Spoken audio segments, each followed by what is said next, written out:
আসসালামু আলাইকুম deer members, welcome করছি। আমি মোহাম্মদ সাজিদ। আমাদের নতুন একটি এপিসোডে আজকে আমরা রিভিউ দিব ওপ্পো F21pro 5G।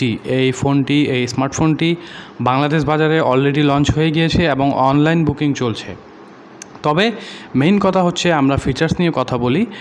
আপনারা oppo বিডি লিখে তাদের অফিসিয়াল ওয়েবসাইটে গিয়ে সেখানে অর্ডার করতে পারেন, কোনো সমস্যা নেই। এছাড়াও আপনারা কিছুদিনের মধ্যেই কিন্তু পেয়ে যাবেন এই ফোনটি। তো এই ফোনটাতে এমন কিছু ফিচার্স যোগ করা হয়েছে, সেগুলো হার্ডওয়্যার বা সফটওয়্যার মাধ্যমে নয়, এটা বডিতে এমন কিছু ফিচার্স দেওয়া হয়েছে যা কোম্পানি দাবি করছে। মানে আপনি ফোনটা দেখলে অবশ্যই নেবেন। যারা একটু স্টাইলিশ ফোন পছন্দ করেন তারা অবশ্যই এই ফোনটি নেবেন। তবে কিছু আবার খারাপ দিকও রয়েছে, সেগুলো নিয়ে আমরা কথা বলবো। তো সম্পূর্ণ ভিডিওটি দেখবেন। এই ফোনটি ইন্ডিয়ান বাজারে লঞ্চ হয়েছিল এবং বাংলাদেশি বাজারেও লঞ্চ হয়ে গিয়েছে, এবং প্রাইস কত হবে সব কিছু আমরা আপনাদেরকে জানানোর চেষ্টা করব। এছাড়াও যদি আমরা ওয়েট নিয়ে কথা বলি, এই ফোনটি 173 গ্রামে রয়েছে, যা মোটামুটি ভালোই আর কি, খুব একটা ওজন বা খুব একটা কম ওজনের না। ডিসপ্লে সেকশনকে নিয়ে যদি কথা বলি, তাহলে এখানে অ্যামোলেড ডিসপ্লে পাবেন, 6.43 ইঞ্চির ডিসপ্লে। এই সাইজটি যে কোনো মানুষই কিন্তু সহজেই ইউজ করতে পারবে।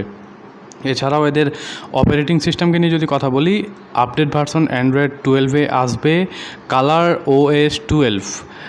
চিপসেট নিয়ে যদি কথা বলি, কোয়ালকম স্ন্যাপড্রাগন 695, মানে 695 5G এই স্ন্যাপড্রাগনের এই প্রসেসরটি এখানে থাকবে। আর মেমোরি কার্ড নিয়ে যদি কথা বলি, মেমোরি স্লট নিয়ে, তাহলে এখানে 128 GB পর্যন্ত আপনারা ইন্টারনাল পাবেন। আর এছাড়াও এখানে মাইক্রো SD ইউজ করতে পারবেন, এরা সেটাই বলছে। এবং র্যাম থাকবে 8 GB র্যাম। একটাই ভেরিয়েন্ট আমরা দেখতে পাচ্ছি, 8 GB র্যামের একটি মোবাইল থাকবে।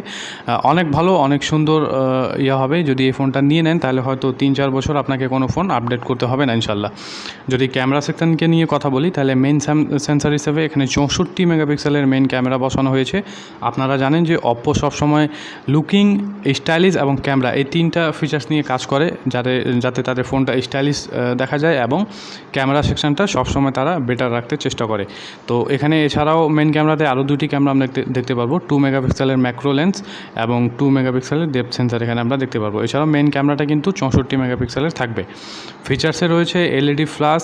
আর ক্যামেরাতে আরেকটি আকর্ষণীয় বিষয় রয়েছে, সেটা আমি শেষে বলবো, আপনারা অপেক্ষা করেন। এছাড়াও LED ফ্ল্যাশ, HDR পেয়ে যাবেন, প্যানোরামা থাকবে, ভিডিও করতে পারবেন 180pতে। সেলফি ক্যামেরাতে 16 মেগাপিক্সেল ইউজ করা হয়েছে। আর অনেক কিছু ফিচার্স এখানে রয়েছে, আপনারা যদি তাদের ইয়াতে যাই দেখেন, হয়তো আমি ভিডিওতে দেওয়ার চেষ্টা করব, আপনারা দেখে নেবেন। আর এই ফোনকে নিয়ে তেমন কিছু বলা নেই। যদি সেন্সারকে নিয়ে কথা বলি, এখানে সাইড মাউন্টেড ফিঙ্গারপ্রিন্ট ইউজ করা হয়েছে। এছাড়াও অ্যাক্সিলারোমিটার, জাইরো, প্রক্সিমিটি কম্পাস ইউজ করা হয়েছে। আর ব্যাটারি সেকশনটা নিয়ে আমি একটু নিরাশ হয়েছি, যেটা খারাপ দিক আমি বলছিলাম। এখানে 4500 mAh ব্যাটারি ইউজ করা হয়েছে। আপনারা জানেন বর্তমানে সবাই ভিডিও এডিটিং, গেমস এগুলো নিয়ে পড়ে থাকে, এগুলোর জন্য চার্জ বেশি লাগে আর কি। তবে ফাস্ট চার্জিং দেওয়া হয়েছে 33 ওয়াটের, যা কিনা তারা বলছে 31% ফাস্ট চার্জিং করবে 15 মিনিটে, এবং 100% হতে 63 মিনিট সময় লাগবে। মনে করেন যে 1 ঘন্টার বেশি, যেহেতু 1.5 ঘন্টা লাগবেই, ঠিক আছে। একটা সময় গিয়ে 1.5 ঘন্টা লাগবে ফুল চার্জ হতে, যদি 33 ওয়াটের ফাস্ট চার্জার দিয়ে চার্জ করেন। তো 4500 mAh ব্যাটারি একটু কম, যদি এখানে 5000 ইউজ করা হয়তো তাও একটু মোটামুটি ভালো হতো। এছাড়াও আরও অনেক ফোনের আমরা রিভিউ দিয়েছি। এই ফোনটাকে যে মেইন ফিচার্স নিয়ে কথা বলছিলাম, এই ফোনের ব্যাক সেকশানে যে ক্যামেরাটা ইউজ করা হয়েছে রেয়ারে, সেই ক্যামেরার বডিতে হয়তো RGB লাইট আপনারা দেখতে পারেন। RGB লাইট বলতে এখানে হয়তো কোনো লাইটিংয়ের কোনো সেকশন থাকতে পারে যা লাইট করবে।